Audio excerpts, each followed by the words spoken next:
Assalamualaikum warahmatullahi wabarakatuh. Halo sobat semuanya, apa kabar? Kita berjumpa kembali bersama saya, Imas Suhermat, pada channel Pijar Catur.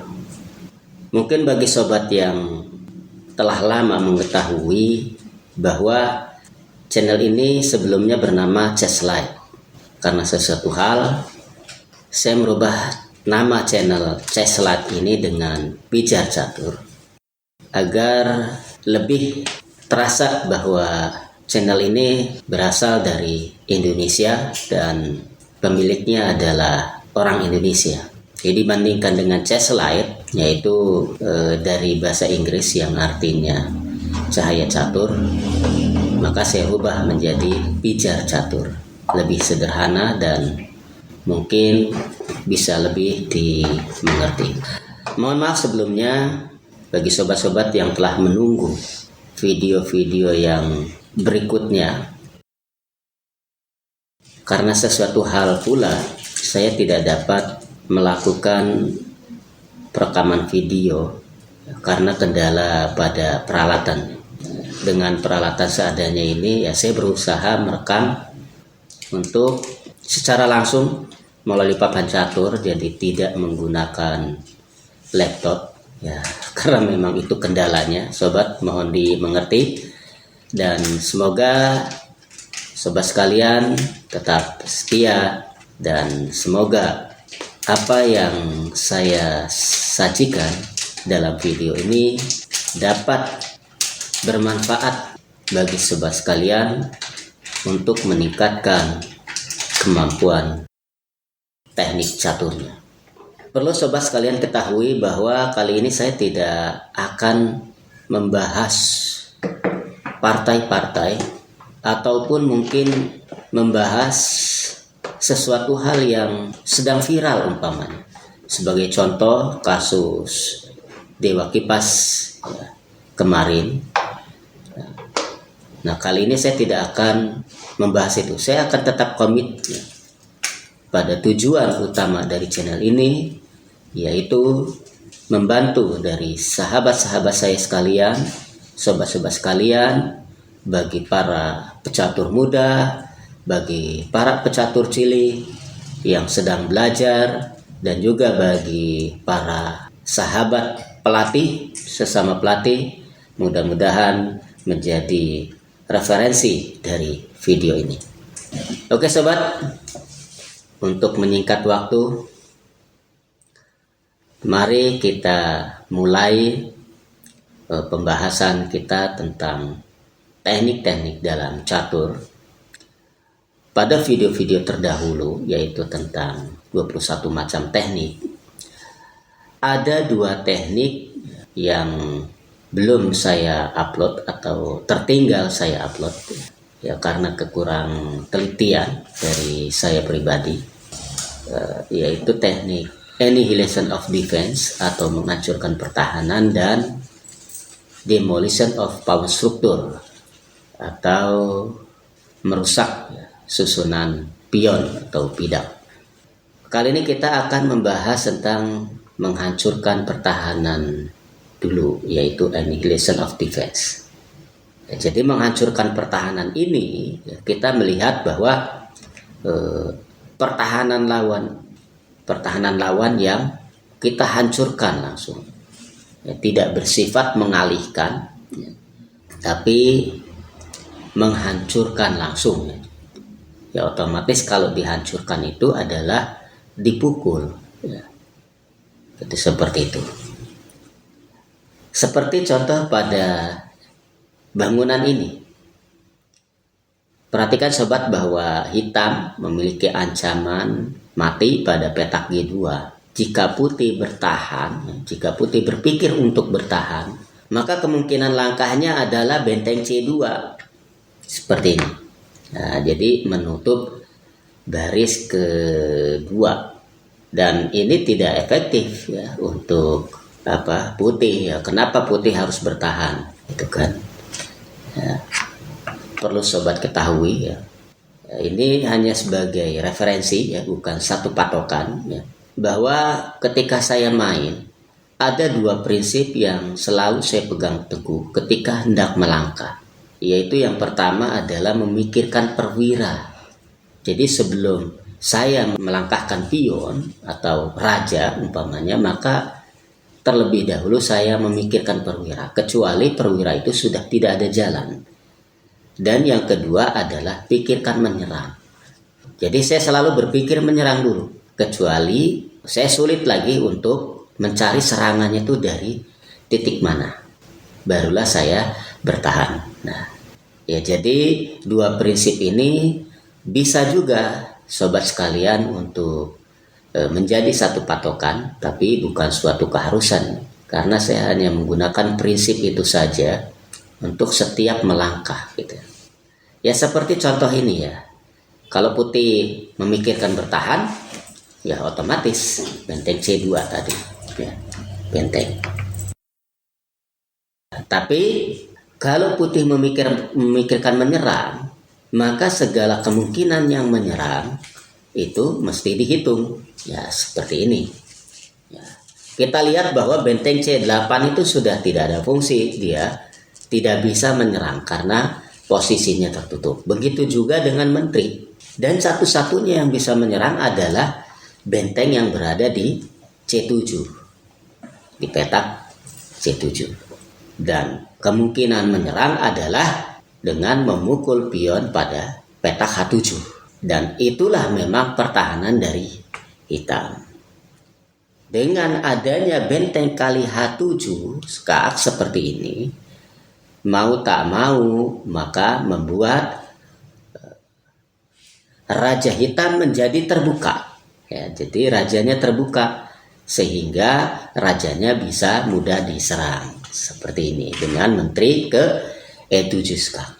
Jika raja H6, sobat sekalian ya sudah dapat mengetahui ya, benteng H8 dan mudah saja menterinya bisa terpukul ya kalau mudah saja langkah. Kita lihat raja G6 sama. Kita ancam lagi karena posisinya sudah terbuka raja. Benteng ke G8 sekak. Ya, jika raja ke lajur H seperti tadi, ya, kita lihat raja F5. Menteri D7 sekak. Ya, bermaksud untuk mengambil menteri hitam yang berada di H3. Raja E5. Maka sebelum memukul menteri, putih memukul kuda terlebih dahulu. Benteng kali G5. Nah, setelah memukul benteng, barulah putih memukul menterinya. Dan di sini hitam kalah menteri. Sekarang mari kita lihat ketika menteri D7 sekak ditutup oleh kuda. Ya, seperti ini. Ya, berusaha mempertahankan menteri. Itu mudah saja sobat dapat melihat langsung menteri D5 skak. Oke sobat, mudah-mudahan dengan satu contoh ini sobat sekalian dapat mengerti dan bisa memahami untuk pelajaran-pelajaran berikutnya. Kali ini saya tidak akan memberikan waktu pada sobat sekalian untuk berpikir ya, karena saya pikir itu hanya membuat lama video ini saja. Jadi saya akan menampilkan bangunannya saja. Jika sobat sekalian ingin mencoba mengerjakannya terlebih dahulu, maka sobat sekalian bisa mempause ya, atau menghentikan sementara videonya dan cobalah untuk berpikir. Gitu. Baik sobat, mari kita lanjutkan pada pelajaran kedua. Baik sobat, kita masuk pada pelajaran kedua. Ya, bagi sobat sekalian yang sudah berusaha untuk mencoba mencari langkahnya, silahkan simak langkah-langkah dari pelajaran kedua ini. Semoga sobat sekalian sudah mengerti dan bahkan memahami sehingga langkah dari sobat sekalian pun itu menjadi benar. Sekarang mari kita lihat bahwa pertahanan hitam itu pada kudanya yaitu kuda yang berada di E7. Karena di sini ya bahwa putih hendak membangun serangan pada petak G6, tapi masih dijaga oleh kuda yang berada di E7, sehingga pertahanan ini dihancurkan oleh putih dengan benteng kali E7.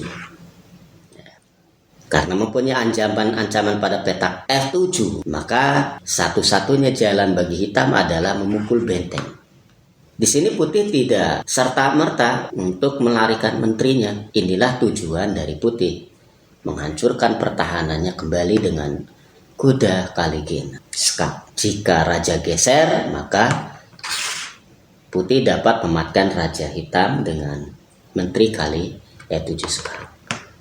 Ya, begitu juga dengan raja G7 atau raja G8, ya, putih dapat memukul gajahnya dengan kuda kali E7 skak. Ya, posisinya selalu skak. Ya.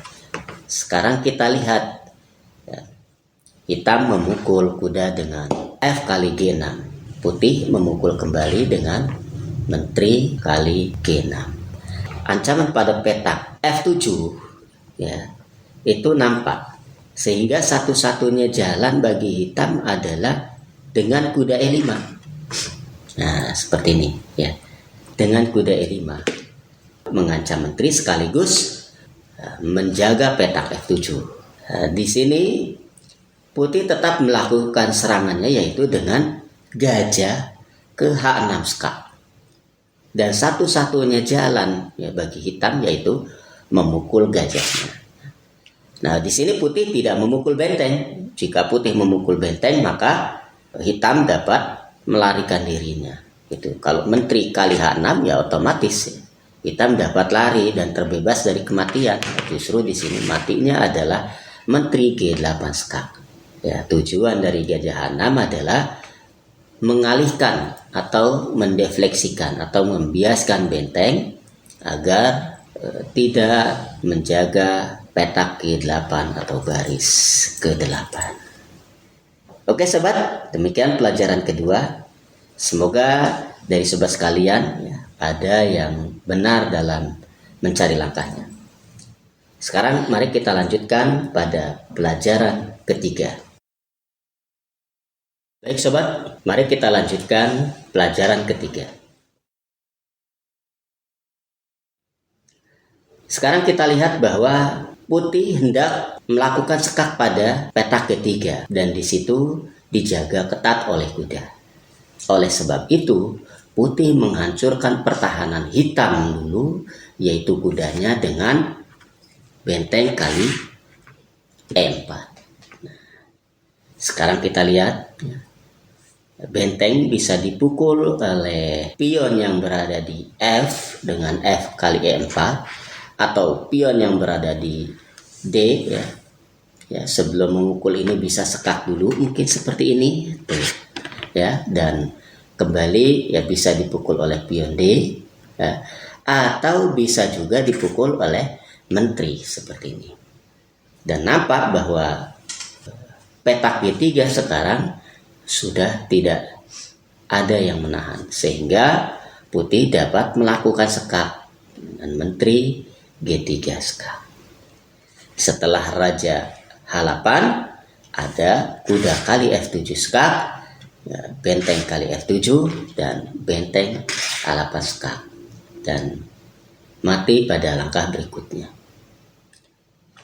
Nah, sekarang kita lihat seperti ini sobat ya. Bagaimana seumpamanya benteng tidak dipukul ya, kita lihat ya. Jadi setelah sekak, bangunan gini ya, setelah sekak ya, benteng tidak dipukul umpamanya ya, seperti ini. Jadi hitam memukul pion ini. Jadi hitam memukul pion putih yang berada di F2 ya, dengan maksud hendak melakukan sekak pada G8 ya. Nah, itu tidak mati ya. Jadi posisi tersebut tidak mati. Artinya apa? Bahwa putih cukup untuk menyingkirkan benteng atau menyelamatkan bentengnya. Tapi perlu hati-hati sobat. Sebab jika putih melangkahkan benteng seperti ini, maka justru hitam mempunyai ancaman mati seperti ini. Nah, F4 mengancam benteng sekaligus memblok langkah raja. Nah, ini harus hati-hati. Ya, nah karena hitam hendak mengancam sekak di G1, maka satu-satunya jalan ya putih harus mengadukan menterinya seperti ini. Jadi menyederhanakan, kalau kita kata Alekin tuh ya, jika Anda sudah unggul maka sederhanakan partai. Nah, seperti ini ya. Jadi kalau seperti ini ya, maka otomatis ya ancaman sekak dari putih itu tidak terjaga ya. Dan satu-satunya hanya diadu. Ya seperti ini ya. Putih sudah unggul satu kuda ya. Jadi secara teori kita tidak harus membahas sampai selesai, sampai menang ya. Intinya bahwa putih sudah unggul satu perwira atau putih tadi sudah mematkan. Baik sobat, selesai pelajaran ketiga. Mari kita lanjutkan pelajaran keempat. Oke sobat, kita lanjut pada pelajaran keempat. Baik, bagi sobat sekalian yang sudah menghitung, mari kita saksikan ya, kita simak langkah putih pada posisi ini. Ya, jelas bahwa putih ingin memanfaatkan diagonal A1 H8. Oleh sebab itu, putih menghancurkan pertahanan hitam, yaitu dengan benteng kali D4. Ya, dapat dilihat sobat, jika hitam memukul langsung dengan C kali D4, ya otomatis bahwa putih dapat memukulnya dengan gajah kali D4 dan sudah selesai, mudah sekali ya. Nah, untuk itu hitam tidak memukul benteng ini. Namun hitam pun melakukan serangan, yaitu dengan kuda kali G3 skak. Seperti itu. Putih memukulnya dengan F kali G3. Ya, jika hitam mengancam mati seperti ini ya itu mudah ya, memukul gajahnya saja udah selesai ya. Untuk itu hitam memukul kembali ya, dengan benteng kali G3 skak, dipukul oleh kuda ya, seperti ini. Nah, sekarang kita lihat jika hitam memukul dengan menteri, maka secara otomatis hitam akan kalah banyak perwira ya, akan kalah banyak perwira. Di samping bentengnya terancam ya, juga benteng kali F8, benteng ke F8 sekak pun ada ancaman, benteng kali D5. Jika dipukul dulu benteng seperti ini ya, maka ada gajah kali D4 ya. Jadi terlalu banyak kalahnya hitam ya. Nah, untuk itu hitam tidak memukul dengan menteri ya. Hitam tidak memukul dengan menteri, tapi dengan bentengnya seperti ini. Nah, benteng kali G3 ya, berharap menteri memukul benteng. Nah, namun putih di sini tidak memukul, tapi putih menggerakkan atau menggeser rajanya di bawah bentengnya. Hitam berusaha memukul menteri ya, seperti ini. Jika putih memukul benteng, maka otomatis hitam akan memukul gajah, dan ini masih akan sulit bagi putih untuk menang. Lalu apa langkah putih? Ya, langkah putih adalah memanfaatkan ancaman pada diagonal itu ya dengan benteng ke G4. Nah, ini posisinya mengancam mati. Jika hitam memukul gajah, maka benteng F8 skak mati. Nah, seperti itu. Ya. Apapun langkahnya tetap akan merugikan hitam. Sekalipun langkah ini seperti ini, tetap saja gajah kali dan skak mati ya. Nah, seperti itu sobat. Semoga sobat sekalian yang mencoba menghitungnya sendiri ternyata benar, dan berarti sobat sekalian sudah memahami tentang teknik menghancurkan pertahanan ini. Sekarang mari kita lanjut pada pelajaran kelima. Oke sobat, kita lanjut pada pelajaran kita akan bahas pelajaran kelima. Sekarang perhatikan bahwa putih memiliki ancaman pada diagonal A1 H8, namun hitam masih memiliki pertahanan yang cukup solid, yaitu dengan adanya pion di D6 dan juga benteng di E8. Ya. Dan jika putih memukul kuda seperti ini, maka justru akan menempati posisi putih dalam posisi yang mungkin lebih berbahaya, karena gajah yang berada di petak B2 justru yang mempunyai serangan, jadi bisa dipukul oleh gajah hitam. Nah, karena tema kita adalah menghancurkan pertahanan, jadi pertahanan itulah yang harus dihancurkan. Pertahanan hitam untuk posisi diagonal A1 H8 itu adalah pion yang berada di D6. Maka langkah putih adalah kuda kali D6. Sekarang mari kita perhatikan beberapa kemungkinan langkah hitam. Yang pertama adalah kemungkinan benteng kali F3. Nah, seperti ini. Jadi benteng kali F3. Jika hitam benteng kali F3, maka putih pun memukul benteng dengan kuda kali E8. Ya, jadi seperti itu ya. Kalau dipukul oleh menteri, ya, nah putih mempunyai beberapa pilihan, ya, seperti menteri kali E4 atau gajah kali F3, gitu ya, seperti itu. Jadi pilihan-pilihan ini bisa dijalankan oleh putih dan berakhir dengan keunggulan, ya, minimal unggul kualitas lah, seperti itu. Sekarang kita lihat jika hitam memukul kuda, ya, dengan kuda seperti ini, ya, kuda kali D6. Nah, sobat sekalian mungkin sudah bisa menghitung, ya, putih melakukan pemukulan. Dipukul atau tidak dipukul tetap saja ya akan merugikan, ya. Jadi benteng kali F8 seperti ini. Kemudian sebelum memukul menteri, gajah kali E5 dulu, skak, raja G8, maka menteri kali G6, skak, H kali G6, dan putih memukul kuda dengan apapun tetap menguntungkannya. Ya, jadi putih unggul 1 perwira. Demikian sobat pelajaran kelima. Ya, semoga hitungan sobat sekalian untuk pelajaran kelima kali ini sobat sekalian benar ya semuanya, ya, sehingga betul-betul memahami teknik ini. Sekarang mari kita lanjutkan pelajaran ke-6 atau pelajaran terakhir dari teknik annihilation of defense ini.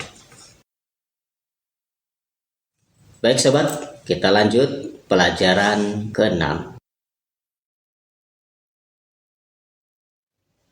Kita lihat bahwa putih memiliki gajah yang mengarah pada raja, sehingga keadaan ini dimanfaatkan dengan baik, yaitu dengan langkah kuda F6 skak.